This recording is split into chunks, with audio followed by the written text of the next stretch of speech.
So yes, I'm about to do an interview with CBC Radio in Canada. This interview came about 2 days ago. I got an email, not me, Alice. I received an email, and one of CBC's top journalists reached out to us, and they're like, "We saw your videos on your YouTube channel, Morris Time Family, when you were swearing in for your Canadian citizenship, and we thought it was very interesting, and we like it, and would like to speak to you about your thoughts on our indigenous people in Canada, whether or not we should learn about their past, or because I'm here as a new arriving immigrant slash new citizen, we should just, I don't care about it, we should just move forward." So we're just going to get into the discussion. So kick back. It's going to be a lengthy one, not that lengthy, but around 15-20 minutes, and after which we'll just hold a talk. So let's go.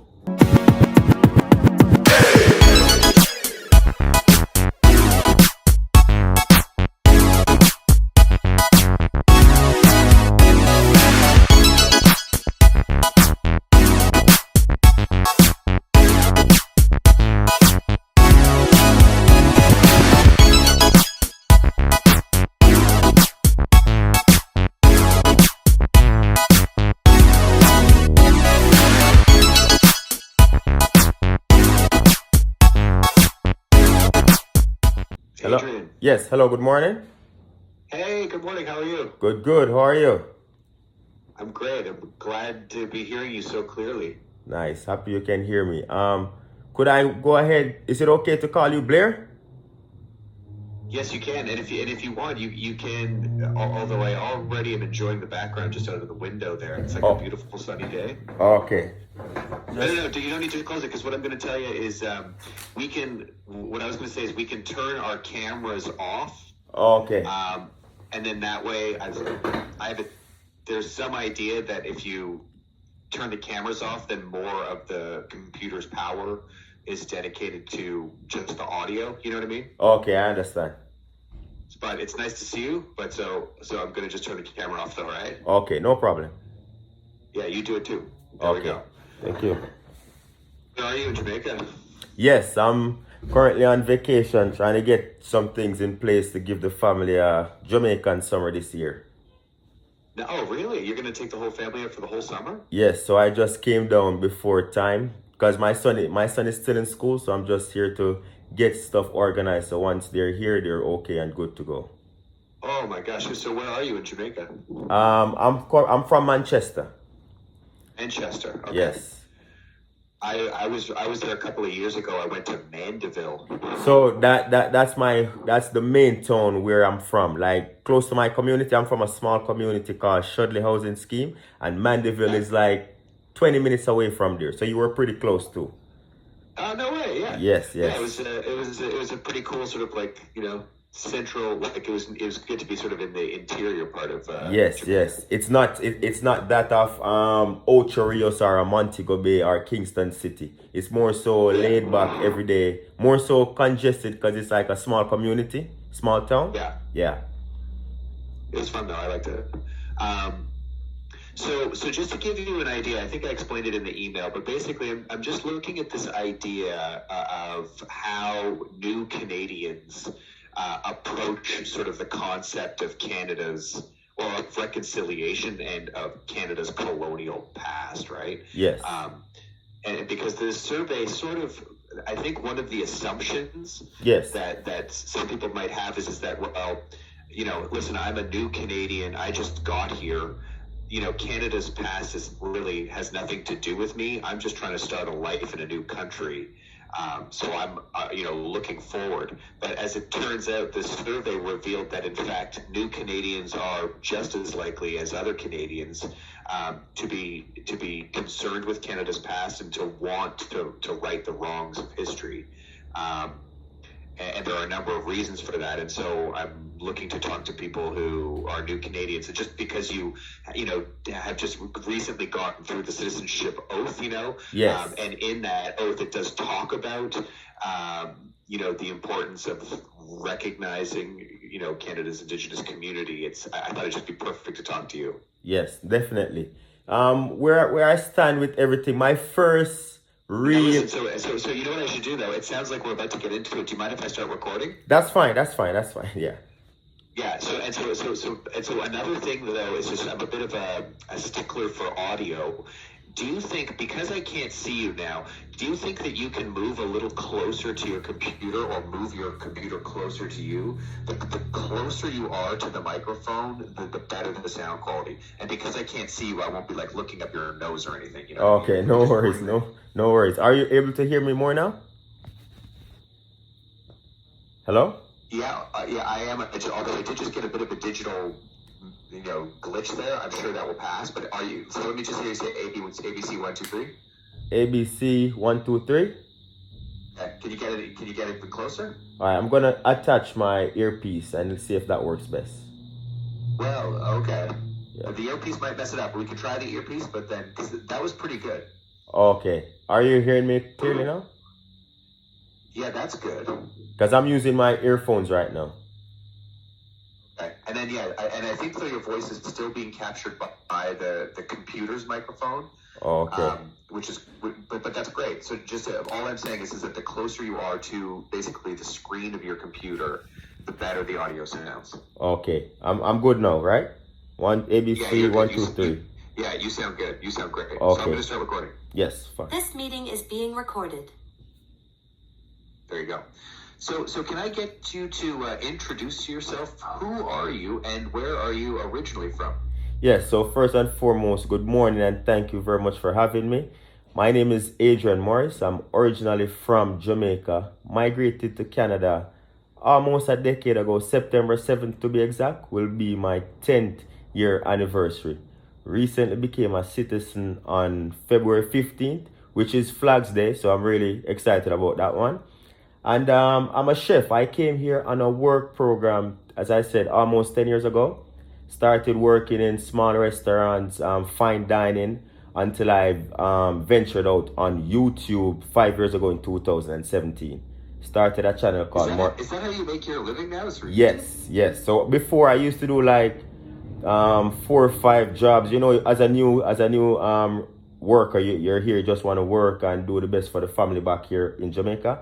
So as I went and I got all the experience here in Canada, once it hit 2017, my wife Alyssa suggested that I should start YouTube because a lot of persons would ask me for recipes and stuff.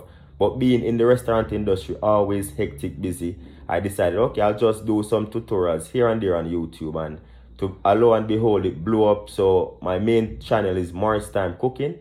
That's where I teach like mostly Jamaican dishes, authentic, and I do Canadian, all over the world, Italian, a lot of them. And so from there now, my supporters were like, we like your energy, would like to see you more outside of the kitchen. That's when Morris Time Family was born, where I do like vlogs of myself and my family. And I wanted to showcase my journey with my Canadian citizenship, because for me, information is vital. And a lot of times I realized persons would not give me as much information when I was going through my process. So my whole thing was, you know what? I have a platform. I want to put it out there to help people who are coming after me so that they can navigate and have a sense of relief. So, okay, when I'm doing my citizenship, these are the things I'm expecting. These are the places I should go. These are the documents that I should gather. So to help them to make the process a bit easier for them, so to speak.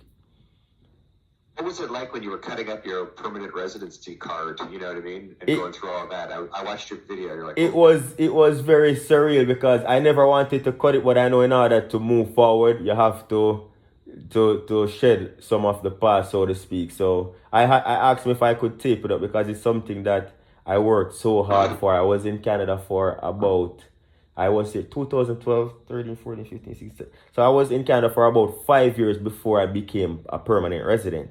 And so when I was cutting that card up, it was a surreal moment because I'm now saying, okay, I'm not only Jamaican, but I'm Canadian now. So it was a very special moment at that time.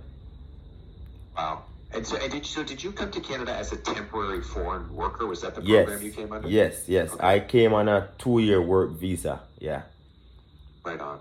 So in the ceremony, there is this acknowledgement of, there's like the Queen and all of that stuff, but then it does talk about treaty rights, Métis and Indigenous people, etc. Well, what did you make of that being included in your journey to becoming a Canadian citizen? So yes, with the inclusion, I think it's a great thing, but it's like a mixed feeling for me because as I said, I've been in Canada for almost 10 years. So by watching the media, by talking to people, I worked with Indigenous people as well. So that's how I got like a small introduction.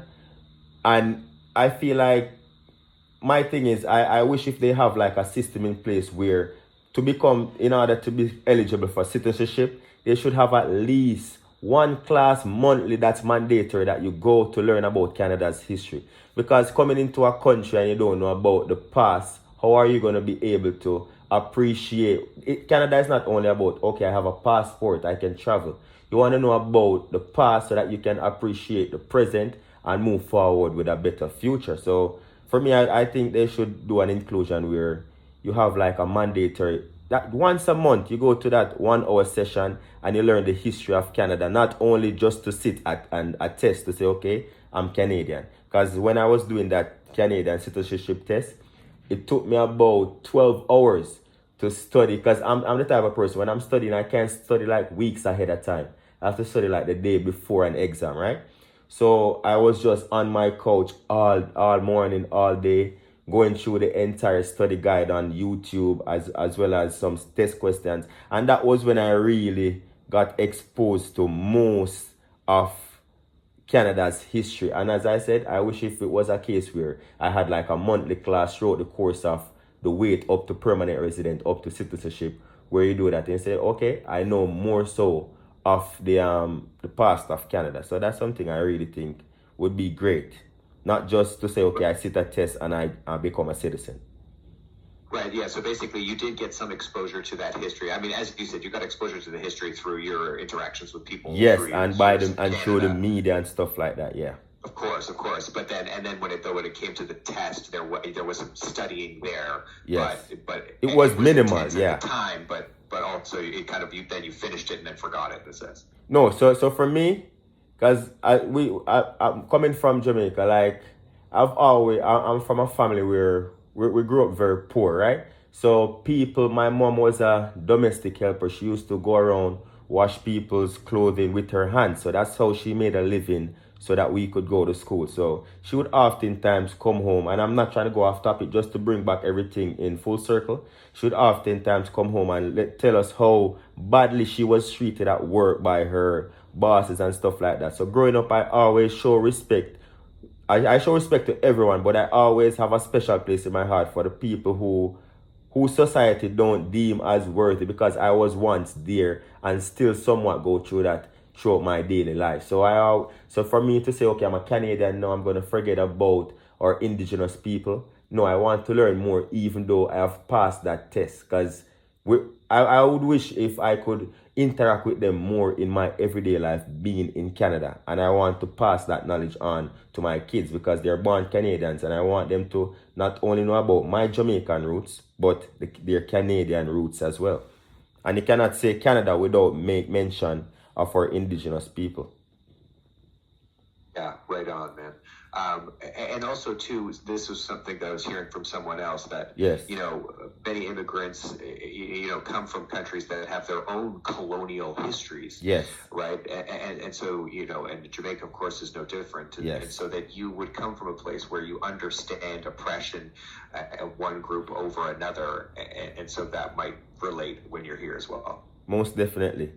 Because being Jamaican, like, we're like a melting pot of so many different cultures, and growing up, that's all we're used to. So coming to Canada, it was not that much of a culture shock, because in Jamaica we have the Indians, we have the Chinese, we have Caucasians, we have African Americans, we have people from the Caribbean, all over. So growing up, that's something that I grew up to accept and love, because we have so much diversity around us. So coming to Canada, like when I realized, at one point it was my wife who told me that, listen, there are people living in Canada that don't have clean water, and that kind of pushed me back because I grew up having to go to like a pipe to get water. Don't have water through my running through my showers or my pipes.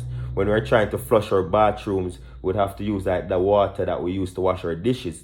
So when I come to Canada and realize I've been in Canada, I have nice hot water, and to hear that we have Canadians living among us who don't have proper clean water, it makes me feel guilty within myself to say, listen, I'm an immigrant and I'm living somewhat of a good life, and then there are people who are the first people of Canada who are not living close to that. So it's just something that I always say to myself, not because I'm okay, mean that I should not care about the world, you know?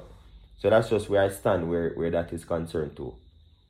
Yeah, that's so interesting, and this is something that what you're saying is so similar to something that someone else I spoke to also said, which was, you know, that as a new immigrant, of course, you face many challenges, including racism, etc. Yes. I mean, those are problems that are ingrained in our system, but you also are benefiting to some degree from, you know, the colonial history and the structure of Canada's current political system, because Canada, as the government, is welcoming you. You know what I mean? And so you're benefiting from the system, you know, so that you're sort of on both sides of the fence a little bit. Yes, I would want to see more inclusion and more knowledge so that we understand where we're coming from, to know why we're living the way we're living, so we can appreciate it more and just cherish that moving forward.